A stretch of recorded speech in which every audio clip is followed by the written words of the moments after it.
Welcome, friends and foes. I am live for an edition of the MMA Huddle live chat. As you can see from the description below, Sugar Shani, you're in straight away, son. Love it. Thanks very much for joining in, buddy. Joanna and Zhang, number one. Well, I will do my top three. If you've got any other fights, brother, that you can think of to talk about, do feel free to put them in the comment section. I've picked three. It's not easy. There were some very valuable fights this year. Like, for example, Beneil Dariush was a good one against Close. You had Drew Dober as well, put a sterling performance in.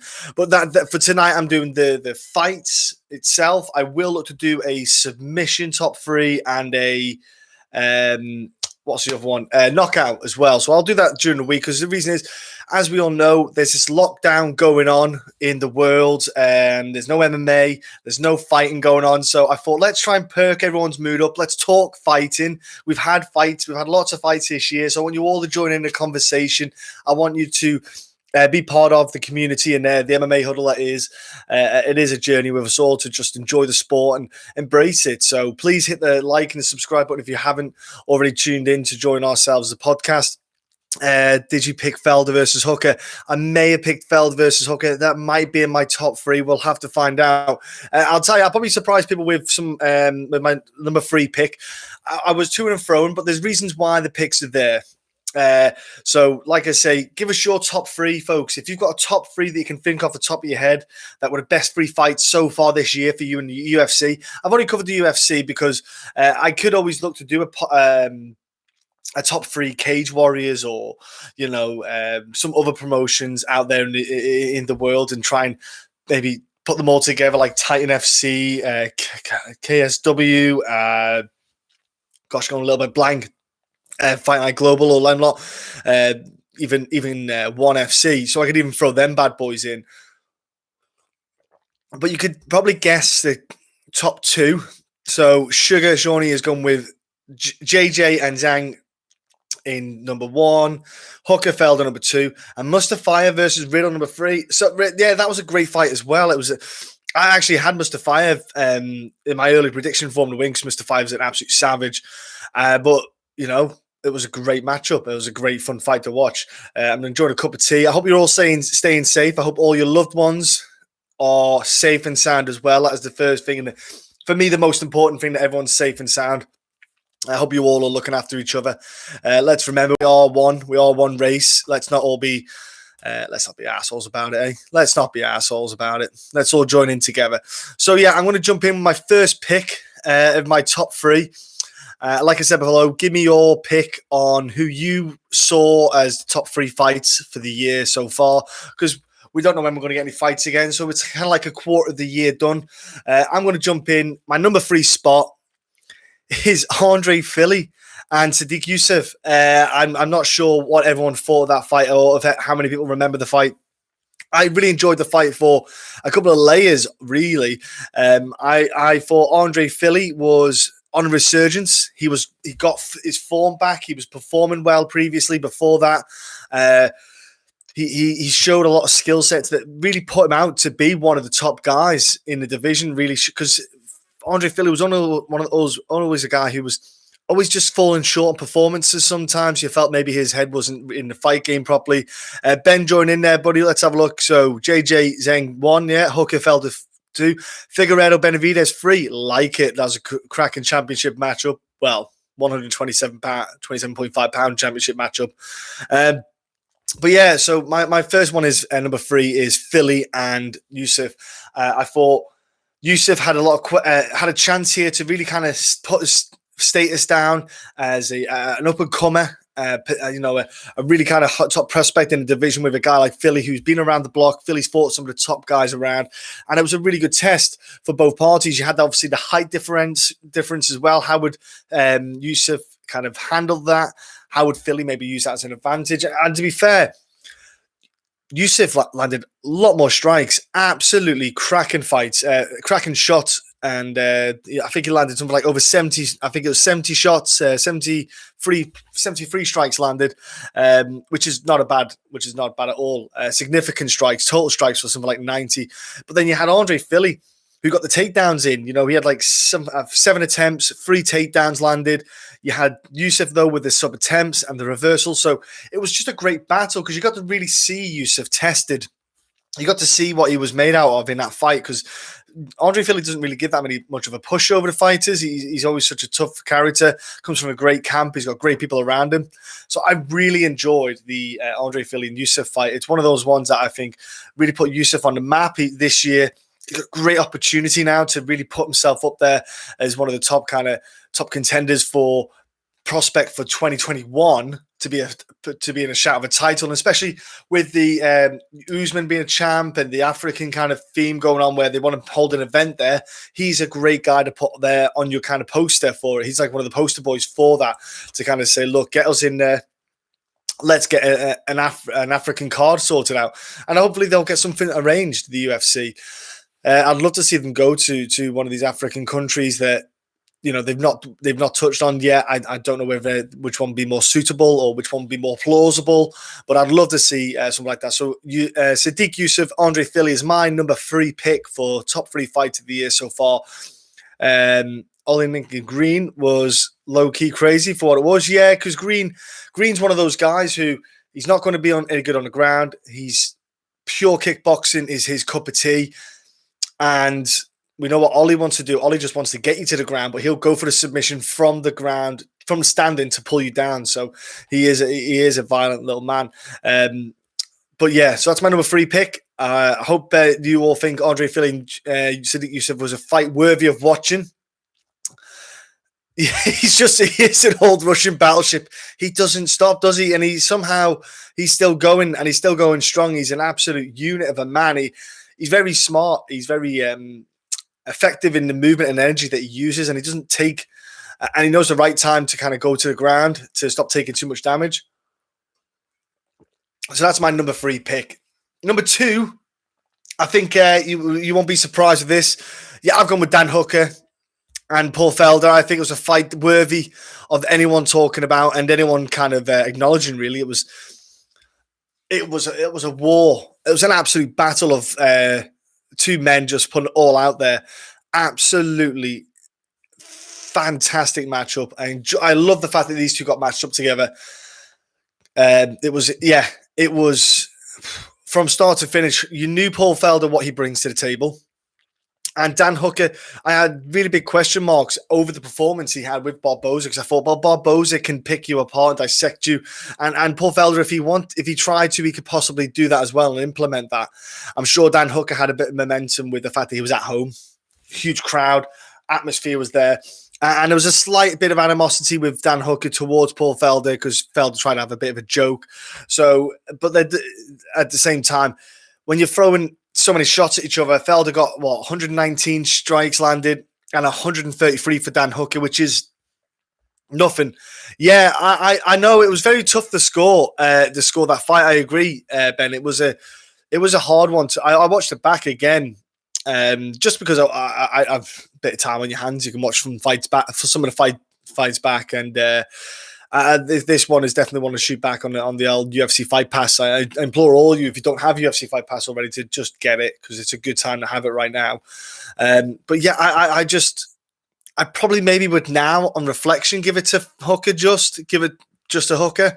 I think at the time, maybe, I think when you look at the damage and the way the guys look and stuff like that, sometimes you can get caught in the moment. And I did kind of have a Felder feel, but Hooker by decision, 180 plus.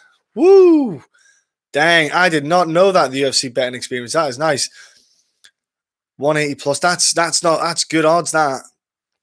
And yeah, considering he got stopped in last time, Felder's kind of good for going. If he gets a tougher fight, he can end up in the decisions. But I love that matchup. I love the fact that you don't see the 2 of them, neither of them really back off. You don't see Felder back up. You don't see Hooker back up. The pair of them are kind of forward motion guys and want to be aggressive. So that fight for me was just a beautiful exhibition of will and heart and determination to get to get the W. Obviously, the emotions got Paul Felder at the end, where he, talking about his child being away from his family. He talked about putting the kind of gloves down, which I don't think he will. Like he said himself, it was just a moment, and because he has got that gig where he's on a microphone, and now that you hear him say that, you think if he gets matched up with someone else again, maybe for the UFC Dublin card, if you do have to put those little things in the back of you have to put that as a little red flag whenever he comes along to fight next. So UFC betting experience, this is something that you'll be looking at. I'm sure you'll look at comments made by fighters when they talk about maybe having a foot out the door. What's the what's going on in their mind, how much of their heart is dedicated into the fight game when they're coming up against an up-and-coming killer who's all in. It's something you've got to consider. So I'd love to see maybe Felder fight one more time. If he's really thinking about putting him up, just hang him up now. He's got the commentary gig. Hopefully he's got the income coming in, and he can just spend time in the US with his child, and he doesn't have to go across too much about it. And that's number 2. Felder and Hooker is number 2 for me so far this year. Again, if you've got any picks, top 3 picks, feel free to put them down below. Yeah, Ally Quinta versus Felder would be a good one. Yeah, that would be a nice matchup to make. There is, like I say, I think if Felder's thinking about hanging him up, do you give him a more suitable matchup? Because especially with the UFC Dublin card, do you do Felder and Duffy? Do you have those two fight each other on the Dublin card? Because you've got obviously the kind of heritage for Felder and also Duffy being Irish himself. Would you put them two as a main event on the UFC? Not main event, sorry, co-main event on the UFC Dublin card, with obviously Till and Whittaker being the main events there. I would like to see, Felder and Duffy maybe. That'd be a good scrap to go down. They don't fight the same camps either, so they don't. Duffy's over at TriStar. You got Felder with Duke Rufus, so maybe that could happen in Ireland. I'd love to see that happen. Next up, we have on the number 1 spot. Again, feel free to let me know what you think for your top 3 fights are for 2020 so far. But I think it is there's a bit of a gap, isn't there, between number 1 and number 2. Even the top 2, Felder and Hooker, is high. This number 1 spot, I don't think you can give it to anyone else. How can you go against Zhang and Jacek? I don't understand. I could not believe that these girls went that hard for 5 rounds. They didn't stop. They didn't put the brakes down. They did not give a fuck about it. It was an insane fight. I've never seen. And you got to remember, there was Zhang had 8 takedown attempts in the fight. I think she got 1. But overall, then, so she wasn't really shooting for enough takedowns. But I believe probably the takedown bit was a break in between the fights from the striking side of things, and also to try and just get mixing up the fight. Because obviously, remember, if you're going for the takedowns, it gets it in the fighter's head. But JJ showed again, her takedown defense has improved over time, and she keeps getting better with her takedown defense. Yeah, top fights ever, women's or not. Yeah, no, Ben, you're right. We don't have to. It would be up there with a top 5. You could put on a top 5 ever.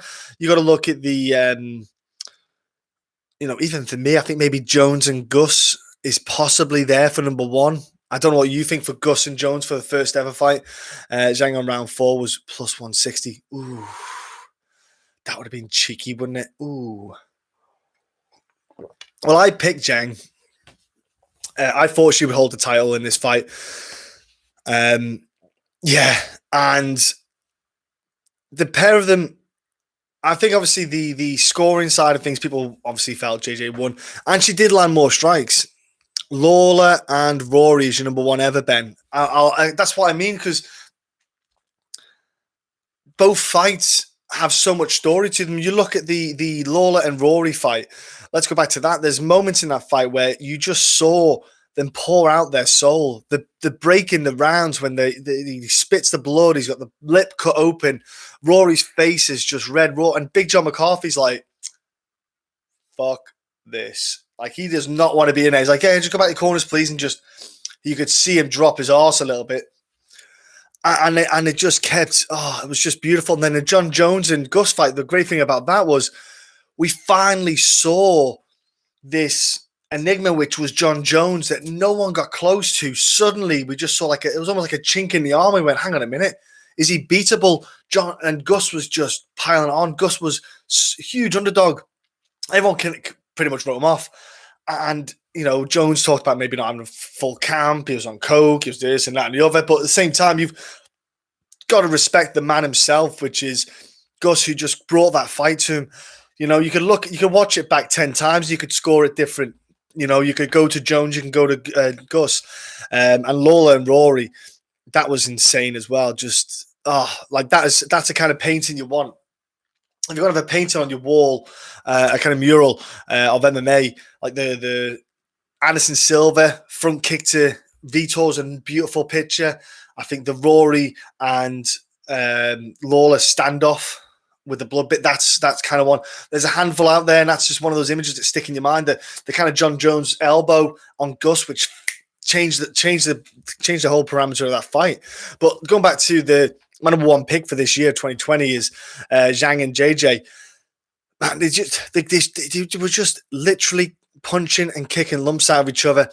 And I give a lot of credit to JJ. I thought she was potentially not going to be able to take the shots as well, due to obviously the previously being with the stoppages. I was a bit concerned about it. I thought maybe the cut down was starting to affect her. Maybe at team ATT, American Top Team, was she maybe putting a little bit too much size on, which was causing the disruption to 115 with the strength and conditioning she was doing. And I thought that's maybe what affected it, but she looked fantastic at performance. She took a shot well from Zhang, who cracks hard. And even with the hematoma, she just didn't stop. Everyone was in disarray with that hematoma on JJ's head. And even then, obviously, people have seen the images later on, the bruising all over the face. It looks like she basically looks like your average girl on a Sunday morning after fake tans going all down her face, and it's not looked like it's gone too well. Do you know what I mean? So we all know those kind of girls. We've seen them. They look like a clown. Romero and Izzy had an adrenaline dump going after that. Yeah, it was, that's what I mean. Joanna did land more strikes. She got 196 shots and Zhang got 170 shots. But again, I suppose the hematoma was the big factor of the whole fight. You've got to take into account the damage which fights get. Obviously, it looks like clash of heads, but at the same time, if you're a judge watching it, you don't see the clash of heads possibly.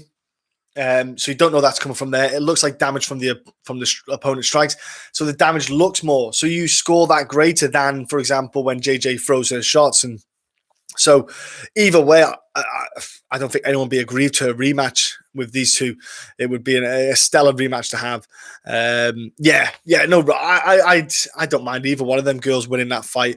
Because I just absolutely think Dana White is rubbing his hands at the idea that they get a rematch with this fight, because how those girls both laid up line, especially with the girls, especially with the 115 division. I don't think there's anything wrong with the rematch. There's girls in there who are coming up through the ranks. My girl, who I am still super high on, Tatiana Suarez, I cannot get enough of watching her. I think she's going to be an absolute terror in that division. She had the injury, so she's been out of injury, but hopefully she'll be back this year.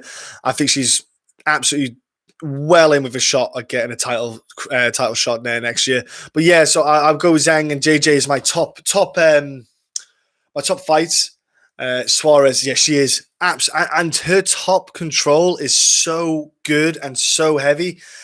It's going to be such a struggle to kind of stop her getting to implement her game plan on you. And her chain wrestling is something that she hasn't had to use too much yet, which when she does, that's what girls will have trouble with, kind of stopping it. And she's quite long and big for the weight class, so I can't wait to see her back in there. But yeah, that's my top three. I've got Yusuf versus Philly for number 3. I've also got Felder and Hooker for number 2, and number 1 is Zhang and JJ. So that's my top 3 for the UFC fights for 2020 so far. If you've got any top 3 fights that you enjoyed or any fights that I haven't mentioned, please feel free to comment on them. But again, I'm just doing this as a kind of pick-me-up little conversation community builder for the MMA community because there's not much going on, folks, with the fight game. We don't know when fights are going to be announced or when they're going to come back.